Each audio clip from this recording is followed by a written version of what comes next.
Hey, everybody, it is Scott Steen with winnersandwhiners.com coming to you with the Hump Day. edition of Today in Sports Betting. It is also St. Patrick's Day. Scott, are you excited? Yeah, I'm surprised I'm not drinking already. Do you drink the green beer? Do you do that stuff? We did in college until somebody messed up the food coloring one year and kind of messed up the taste of the beer. But They we use tried it too much food coloring? a little bit. Oh, God. Idiots. I know we had to do a couple batches there, and then we realized, wait a second, why don't we just drink regular beer? And then everyone just realized, had a eureka moment. That's a genius idea. Did they have parades up there in Wisconsin? It wasn't really more parades; it was more just ridiculous happy hour deals at the local bars. Okay. I mean, it's Wisconsin, so you already have ridiculous deals at the bars, but yeah, it was a little bit excessive, and it was a good time. Yeah, at K State with my son, they had fake Patty's Day, and I think it was the Saturday before. Okay. And they would just get hammered at the bars, and that's when they'd have their little parade and stuff. And so, I respect that. yeah, it was a good time. So, all right, my friend. Well, we got nothing fake about today's action. We've got college basketball, Scott. It seems like it's been like 3 or 4 weeks since we've had any college games. Now, I know. Unfortunately, the NBA has actually been profitable, so I haven't missed it as much as I thought I was going to. That's right. By the way, if you haven't stopped by and checked out Scott and I's radio show, you should do that because we give away our favorite play of the day. And we know that we chatter a lot on this one. We talk about plays that we like, leans and things like it. We synthesize it down to one play. Consensus. And we call it bet the farm, everybody. So if one play you're going to bet the farm, we're on a nice little run. We've hit 3 straight. So make sure you stop by and check us out. It is WWPR 1490 in Tampa every day at 4 p.m. We're doing an afternoon drive.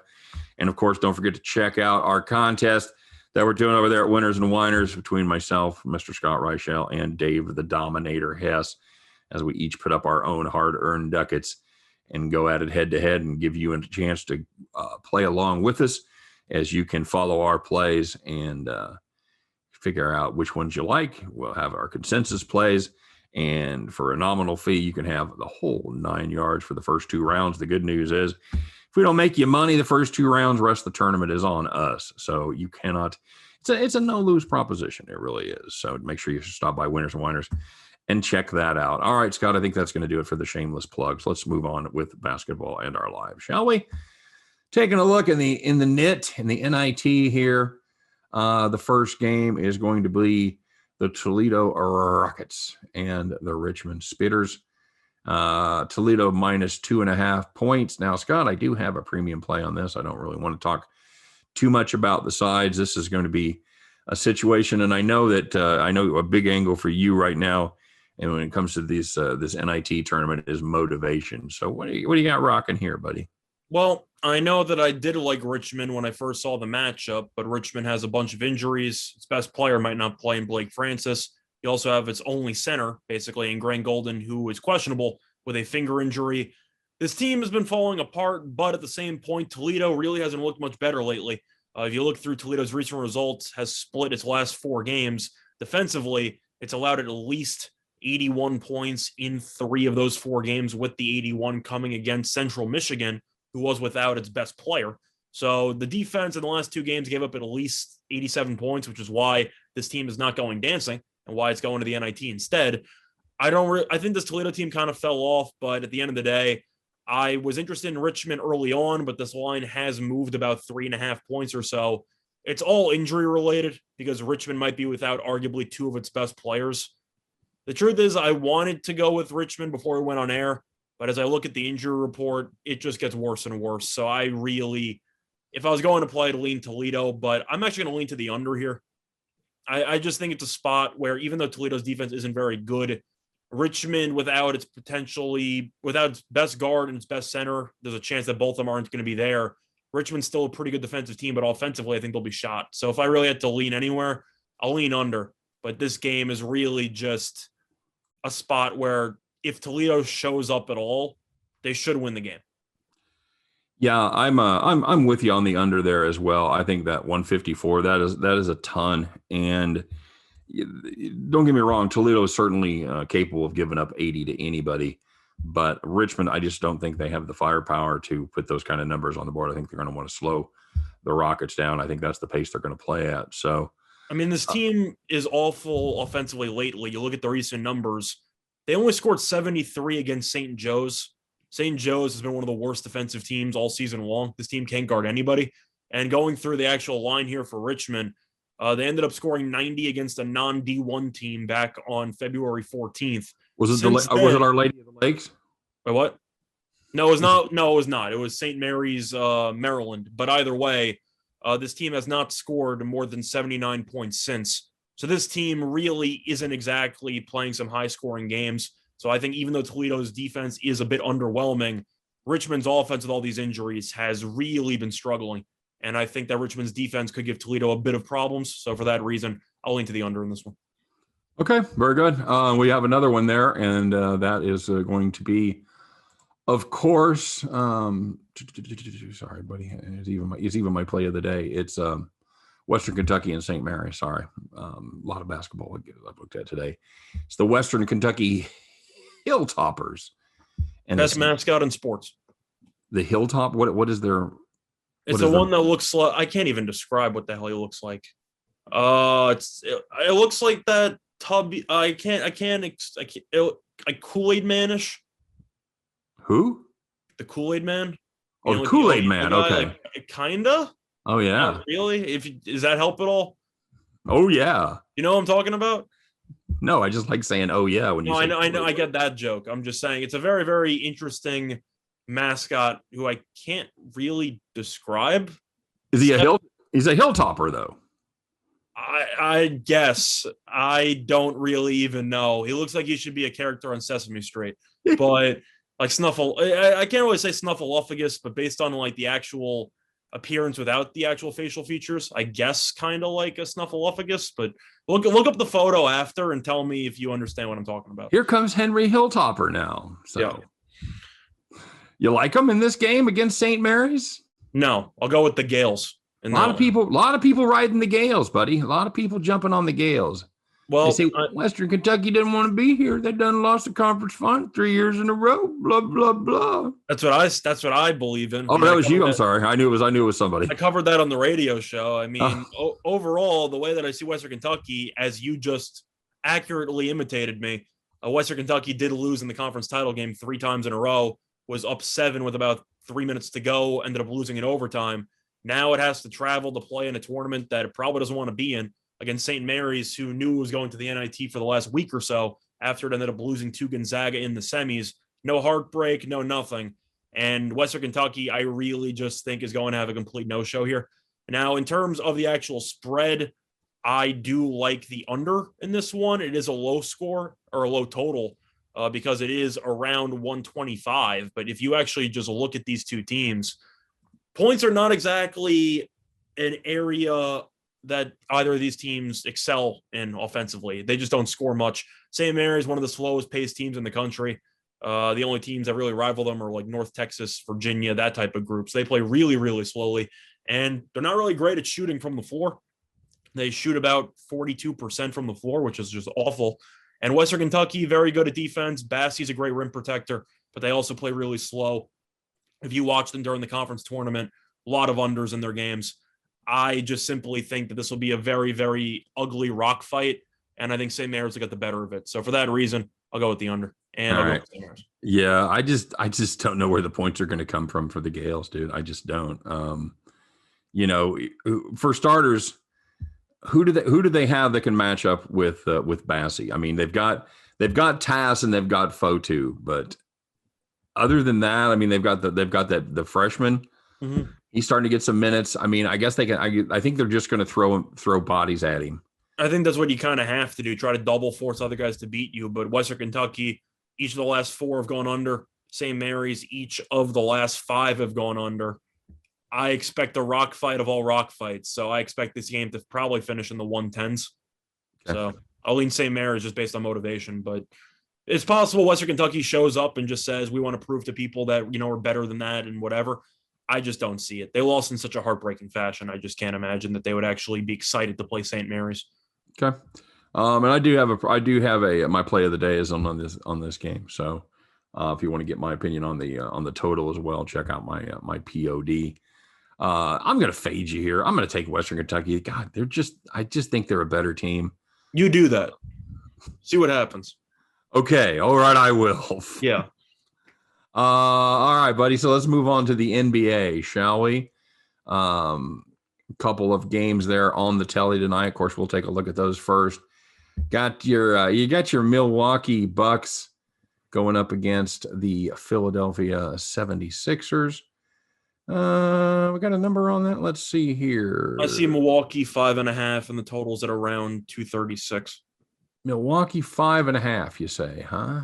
That's what I see. I see it open to 5, and now it's mostly available at 5.5. Well, you know what?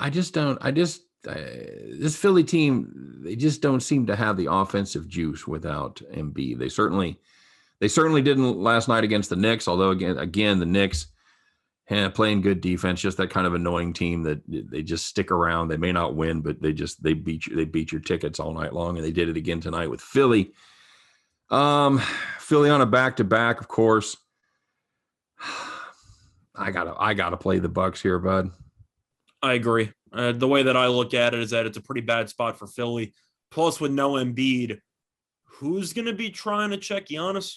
Yeah, that's kind of the deal. That's kind of the problem the way I see it. And this we've made fun of this Milwaukee team, but all of a sudden there they are doing their thing. They've reeled off let's say 9 of their last 10. They played well. The schedule hasn't exactly been a murderer's row, but this team can score a lot of points. And Philly off a back-to-back with no Embiid, of course, I just don't see it. I think Milwaukee should probably get to 120 just based on how much firepower this team has. Yeah. With Holiday, with Middleton, with Giannis. And Philadelphia right now, it's kind of the Tobias Harris show with, of course, Simmons, who can score somewhat more of a facilitator, but offensively, if Tobias Harris is taking all your big shots late in games, I know he's had a very good year. I just don't think that you can stand up to Milwaukee after playing a very tough game against New York yesterday. And New York plays very, very physical defense. So I do think that fatigue will play a factor for. Yeah, you've been in a game. You've been in an alley with a knife. You play that Knicks team. Mm-hmm. No question about that. That's the thing. Simmons is a good defender, but he's not a matchup for this Milwaukee team. He's not a guy that's going to match up with Giannis. The size is too much to overcome. That's what I'm saying. So he does what he can, but without anybody to pick up the slack there, as far as a big man to body up Giannis, I see the Freak having a big night. No, I agree. All right, I would lean. I'd probably. What would you say the number was at for the total? Yeah, 236. I think that's too many. I don't see Philadelphia being able to do their part. Philadelphia's got to put up 120 or so to get to that total realistically. Yeah, I'm really on the fence about the total because on one hand you can talk about the fact that Philly's played faster without Embiid and everything like that, and Milwaukee doesn't play much defense, and that is true. But if you have Giannis patrolling the paint, and Simmons can't really shoot from the outside, Dwight Howard and company can't shoot from the outside, don't you think Giannis is just going to have a block party on the inside? Yeah. I don't really know how Philly's supposed to actually attack the rim in this spot, just based on the fact that they don't have one guy who could actually distract Giannis. I just think Giannis will patrol the middle, protect the rim, force Philly to take a bunch of jump shots. When you play a back-to-back, those jump shots tend to be a little bit short in the second half. Yeah, those legs get a little tired. I know for me playing all my back-to-backs, my legs always got really tired that second game. Yep. So, I said 120. They got to get to about 110 to get that a realistic shot of going over. I mean, that's 236. 115. They got to have minimum. Yep. You think somewhere in that neighborhood? So yeah, give or take. I think if you wanted to actually play it a little bit safe, maybe you might want to consider a Philadelphia team total under, because I do think there is a chance Milwaukee could go off in this spot. Yeah, especially against a conference rival who is also ahead of them in the seeding. So this game does mean something to Milwaukee. Philly just won against New York. If it gets ugly early, they might just send in the B squad. But if you think Milwaukee's going to cover and you think they're going to score a lot of points, there's a good chance your under might be screwed anyway if Milwaukee goes for 130. So you might want to actually think about Philadelphia team total under there because it might be a little bit too high. Yeah, that's a thought. Scott, you interested in the Dallas Mavericks plus 2.5? No, because I was interested in them the other day against the Clippers, and the Clippers won.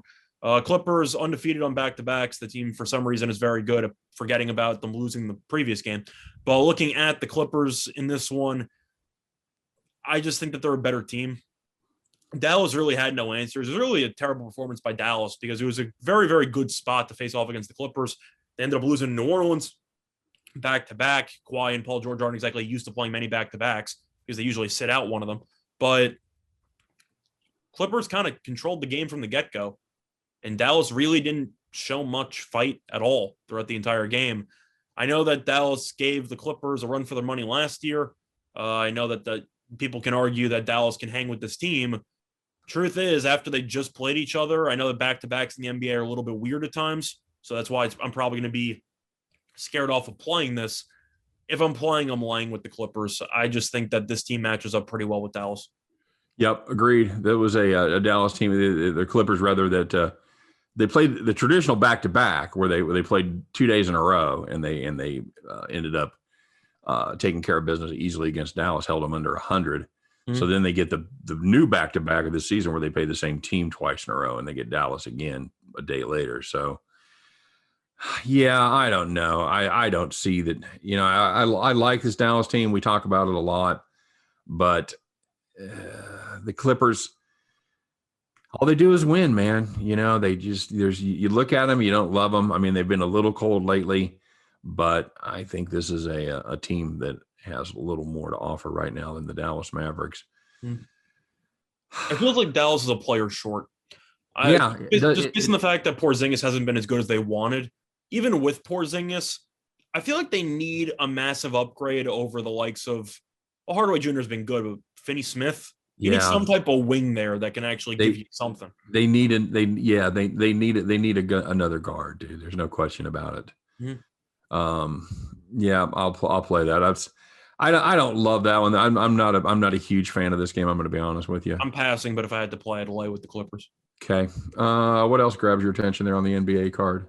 Well, looking through it, I don't know what the lineups are going to be for these teams. I know that one of these teams didn't play yesterday, but one of these teams did. I like Miami -2 against Memphis. I talked earlier, I think it was either yesterday's show or the radio show, about how Memphis might be a fade team moving forward.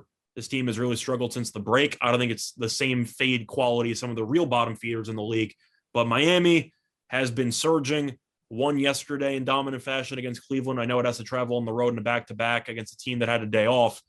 I don't want anything to do with this Memphis team right now. And Miami, defensively, you're going to have a hard time finding a much better defensive unit than Miami right now. And Memphis plays no defense. So I think that there's a good chance Butler is a good game. I think that Memphis will struggle once again defensively. This game should be close, but I think Miami probably wins by 5. It's been a good Miami team on the road, too. Overall, they've won 11 of their last 12. They've won 6 in a row on the road, and they've covered 5 in that stretch. So it looks to me like this certainly could be a good spot for Miami against Memphis. Memphis has been cold, like you said, and they were actually a little bit cold before the All-Star break. They've dropped 3 in a row. They came back off break. They beat Washington, then they dropped 3 in a row, and they've dropped 7 of their last 11 overall. So I think it also helps with Miami how some people might be concerned about a letdown in the back-to-back. I don't know if the term letdown even exists in Miami's vocabulary. This team is just so focused all the time. And I don't know if that's Butler, Spoelstra, probably a combination, because Butler is known as being a great leader in the league, even though everything he said about Minnesota's players being soft turned out to be 100% accurate. But I just think that this is a spot where people might be looking at the schedule saying, well, Miami's due for a letdown. And I think that Miami is just going to give it to them. So I like Miami in this spot. Okay. Is Houston playing tomorrow? They are. Got the Warriors laying 11. Warriors, man. It actually was about 9.5 about an hour ago. They're really tempting me, Scott. I don't blame you. I'm not sure the Warriors are 11 points better. I know that. I know all the stats about the Rockets. Trust me, they've been awful. But At some point, it's going to end. I mean, and we talked about it. We talked about it before the show. Christian Wood is day to day. He could be back for this one. He might play limited minutes as well. I'm also curious if Wall didn't play yesterday. Is there a chance Oladipo doesn't play today? Maybe. I don't really know why Houston would be trying to burn through all the guys in back-to-backs when they announced publicly they're basically trying to trade Oladipo. So I don't know why he would play in this game. But Warriors coming into this game off of a 30-plus point blowout loss against the Lakers. It's the same situation that I mentioned in my play today. Spoiler alert, I like Boston against Cleveland. It's the same idea. Team lost yesterday, gets a bottom feeder the day after. There's a little bit of a difference because Golden State had a day off in between. I think you'd agree after getting embarrassed against the Lakers, this team should be pretty motivated to get back on track against the bottom feeder.